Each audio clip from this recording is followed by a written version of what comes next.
What's up, traders? In today's video, we are going to be performing a market forecast on Nasdaq using smart money concepts. So stay tuned.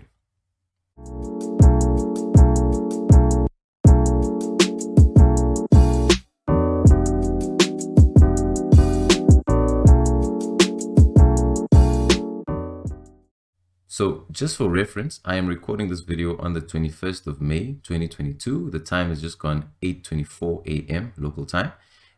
And it basically means that it's been a little over a month since we performed a technical analysis video on Nasdaq. I would suggest that you head over to the channel and watch that video because it'll kind of give you a little bit more context and it'll help you understand where we've been and where we have come to over the past month. All right, so we're going to start on a completely blank chart. I've removed all of my drawings here. For reference, we were hovering around about here when we performed that last video, and we were essentially anticipating price action to, from this area, give us a reaction to continue to the upside. Okay, but we knew that there was a possibility for price action to continue lower, and as you can see, this is what happened. We did have a little bit of a reaction in here, which you'll see on the daily chart, and I think that reaction was more the market engineering a little bit of liquidity in this pair in here, but I'll show you that as we drop down lower. So let's start off on the weekly chart. Okay, now we obviously know that Nasdaq is an index, and with an index, more often than not, almost always, you're going to be seeing a bull run. The market is always going to be pushing higher and higher.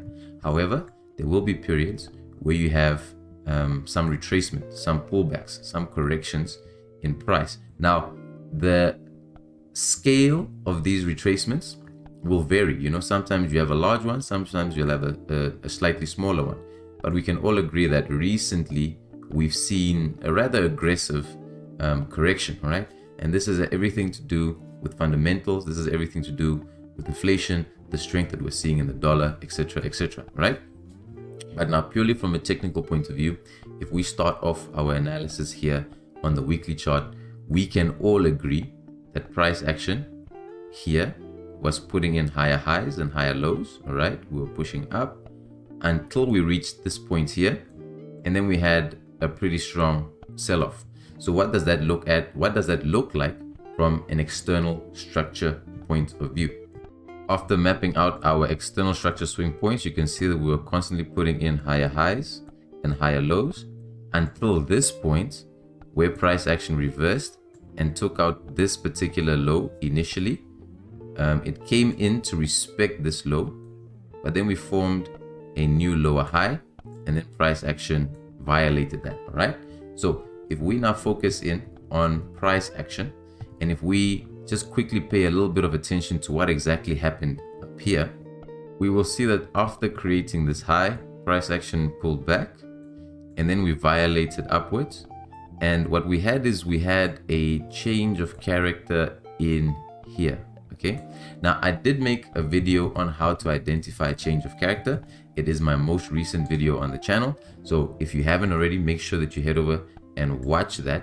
But essentially, we had this change of character up here, which is a daily change of character.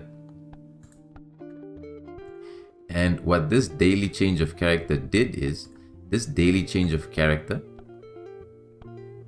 confirmed that this was a swing point. Okay, it confirmed that this was a swing high and that we were going to be starting a weekly pullback. All right, now after you see price action violate or break structure to the upside, right?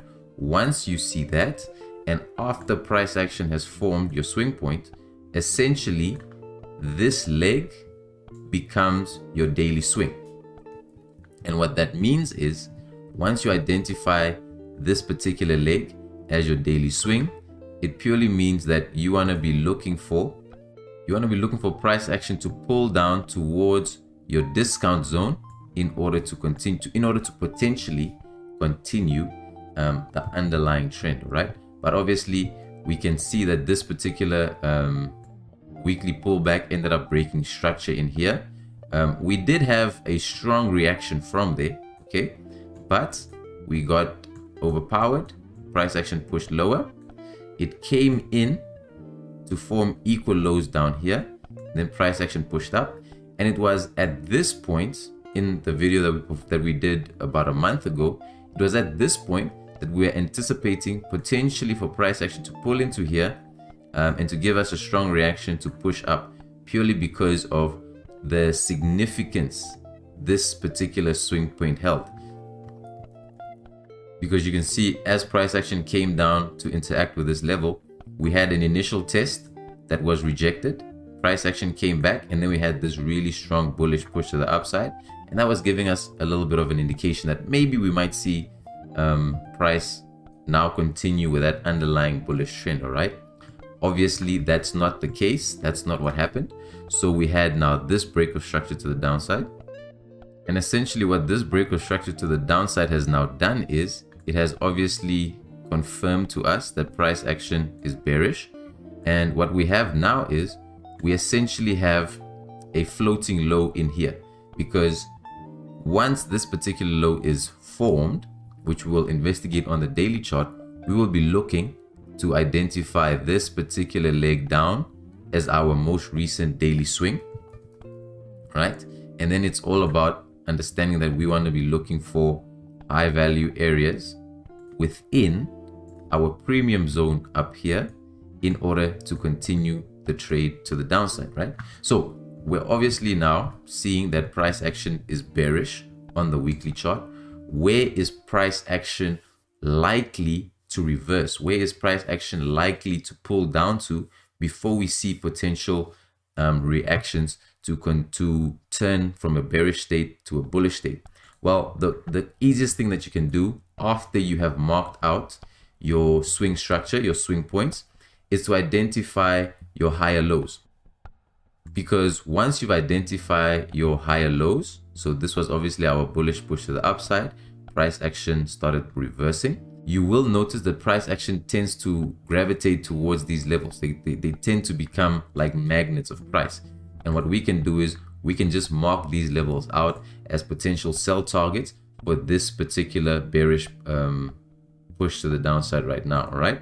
And once you are able to identify those levels, it gives you a much clearer indication of where we could be seeing potential turning points. However, when trading the markets, especially when you're trading smart money, you don't want to be too predictive, right? You want to make sure that you are trading what the market presents to you, okay?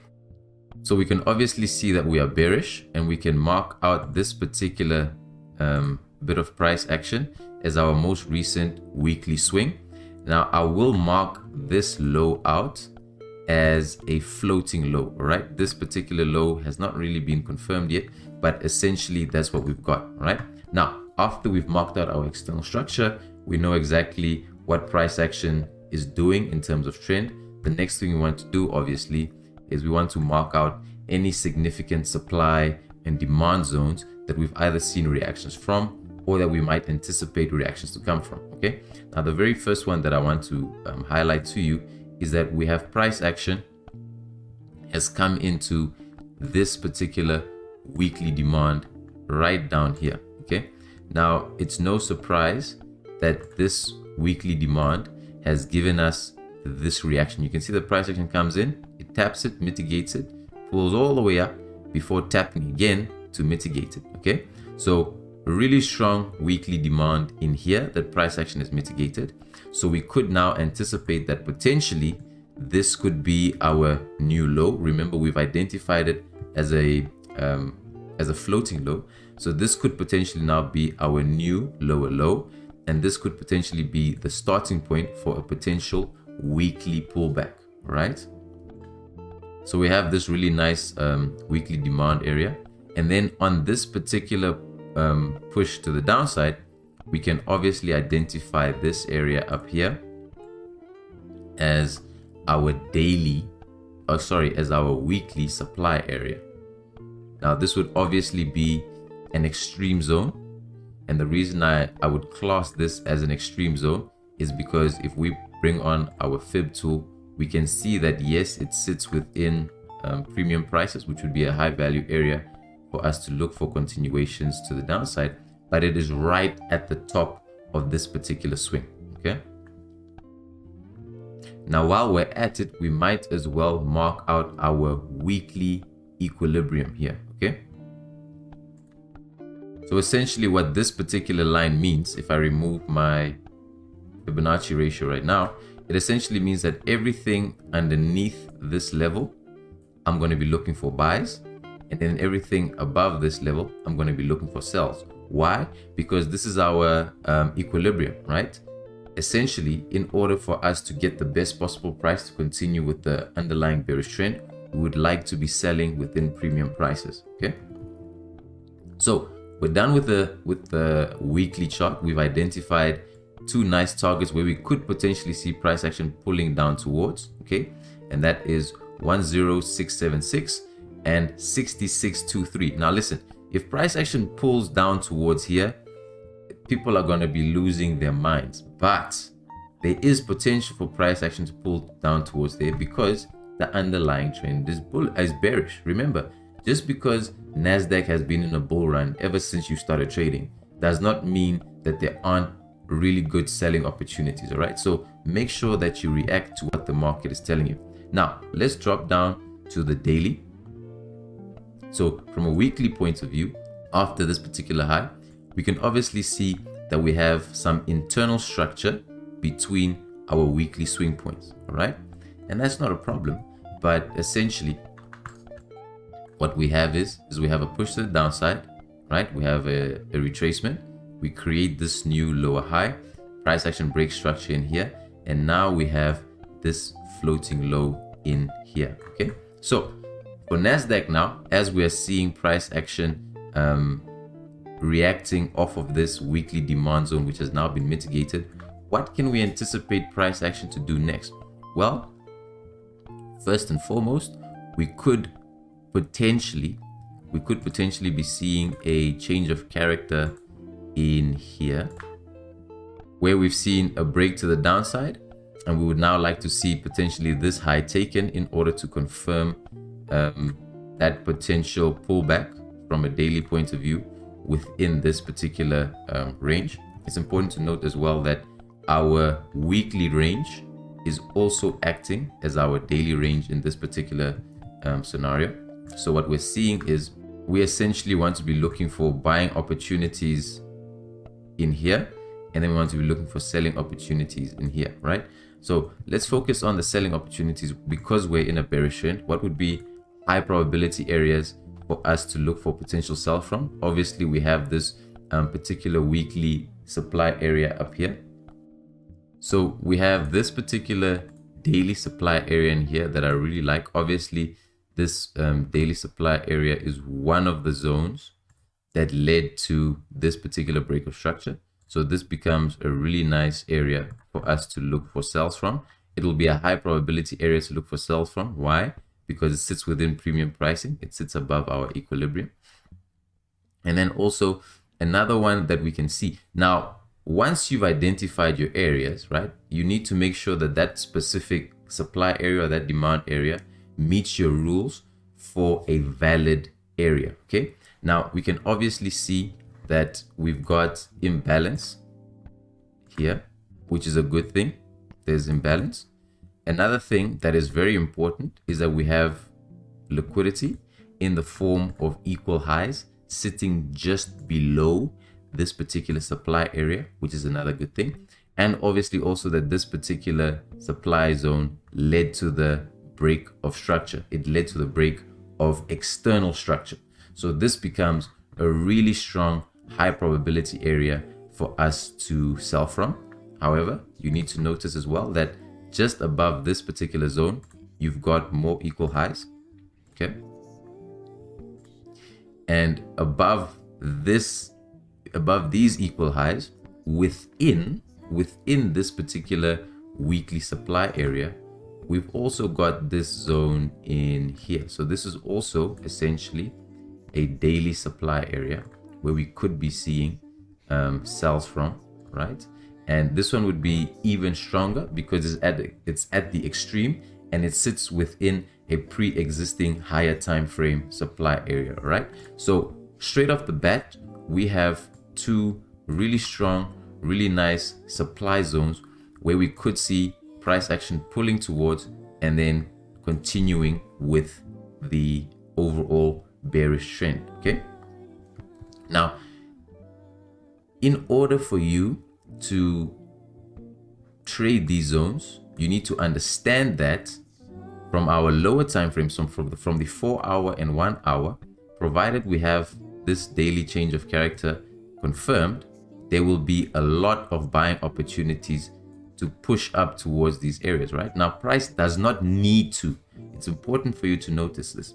Price does not need to push up towards these zones in order to continue with the overall trend, because nothing in this game is 100% certain. Okay, we can only create a framework that we use to approach the market, a framework that we use to find high probability areas to trade from. So we now have our two supply areas from a daily point of view that look really good.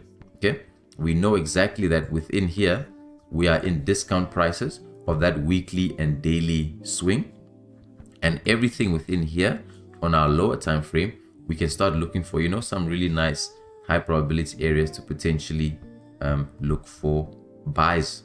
Okay, now I want to keep this video more focused on the overall higher time frame picture, but what I will do is I will just quickly drop down to the 4 hour, and I just want to give you guys just a little bit of context at exactly what is happening here. So this is going to be my daily change of character. So in order for a daily change of character to be confirmed, I would need to see this particular high taken. However, from a 4 hour time frame point of view, I would need to see this particular change of character play out in here, because remember, the markets are fractal, right? Price action is fractal. So a change of trend will first occur on your lower time frame before it then transitions up towards your higher time frame. So this would be my daily change of character, this would be my 4 hour change of character, and this is obviously my weekly swing low that we identified in here. All right, so once we get that particular 4 hour change of character, then we can easily see that this no longer becomes a floating low, but then this becomes a strong new lower low that we can now start seeing potential reversals from. Now, upon further investigation of our 4 hour, we can see that if we are to get this particular 4 hour change of character, okay, there would essentially be really nice imbalanced zones that we can target for potential buys as we push up towards these daily supply areas. Right now, there will be some really nice intraday opportunities in there, and I'm sure if you drill down to your 1 hour, your 15-minute, you will find them. But essentially, what the point I want to drill home here is that Nasdaq at the moment is in a bearish trend. All right, we've recently broken structure, and we've recently mitigated a weekly daily demand. Now, after the formation of, or after a break of structure, more often than not, we can anticipate a pullback. All right, and we are anticipating that this pullback could be starting at this point here. Okay, now within that pullback, we need to understand that we are overall bearish, and we would like to see bearish continuations within obviously premium pricing, and we'd like to see those continuations potentially from this level here, potentially from this area here. All right, as price action pulls back on our weekly and our daily, we will have a bunch of buy opportunities within discount prices of this particular leg that we can capitalize on. But then we need to realize that if we do find those buy opportunities in here within discount prices, we will very much be counter trend, and we need to be very careful with where we place our take profit targets. And we probably need to make sure that we aggressively scale out of any long opportunities that we have, because price action overall on the daily, on the weekly, is bearish. Okay, the only time price will turn from a bearish market state to a bullish market state is at the moment if this particular high gets taken. Until then, overall, Nasdaq is going to be still continuing bearish. And where can we anticipate this potential bearishness to continue from, or continue to rather, we can target this particular level here around 10,676, and at an extreme we could be looking at 6623. All right, I hope you guys enjoyed this video. If you did, make sure you hit that like button, subscribe to the channel so you don't miss out any future content. I appreciate you guys so much for watching, and I'll see you in the next one.